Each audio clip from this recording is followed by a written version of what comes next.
Now, as to this business about the Democrats and Republicans switched in the 60s, I addressed this, by the way, in my documentary, Uncle Tom, and you can check it out at uncletom.com, the trailers, and check out some uncletom.com other stuff there. But I address this in my film. Look, as you well know, as a percentage of the party, more Republicans voted for the passage of the 1964 Civil Rights Act than did Democrats. A greater percentage of Republicans in the House, greater percentage of Republicans in the Senate. Look at every single one of these Democrats who voted against the Civil Rights Act. Every single one of them in the Senate, every single one of them in the House, including Al Gore's dad, Al Gore Sr., who was part of what was then the longest filibuster in the history of the Senate to prevent the bill from even coming on the floor. Look at all those Democrats who voted against the 1964 Civil Rights Act in the House and the Senate. Let me ask you one real simple question. How many of them switched parties? If there was a big switch, it certainly would have happened then. It certainly would have happened with respect to all these people that voted against the Civil Rights Act of 1964 in the House and the Senate. How many Democrats switched to the Republican Party? The answer is one. Strom Thurmond in the Senate and one House member. That's it. That's it. Out of all these Democrats who did not believe that government had a role in making sure that public accommodations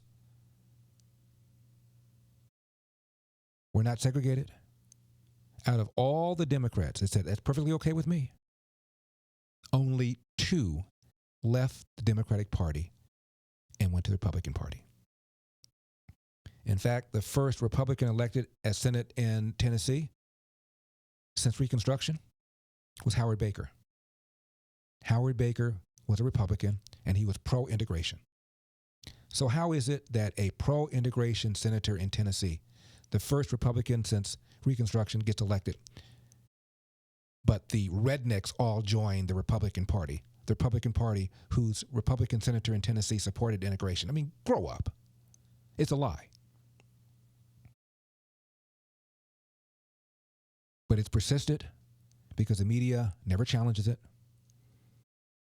Just like the media is okay with the term undocumented. Just like the media is okay with referring to the recession Obama dealt with as the Great Recession, never mind the recession that Reagan dealt with at higher unemployment, higher interest rates, and higher inflation. It's why the media will let somebody refer to Reagan's policies as trickle down, as if that's a legitimate economic philosophy or policy espoused by an economist. Nothing could be further from the truth. As I said yesterday, the term trickle down came from Will Rogers, the humorist who had a newspaper column and wrote the term trickle down in 1932 when he's critical of a tax cut plan by Herbert Hoover. And Will Rogers famously said, I don't belong to an organized political party. I'm a Democrat. Ha ha ha. He's a Democrat.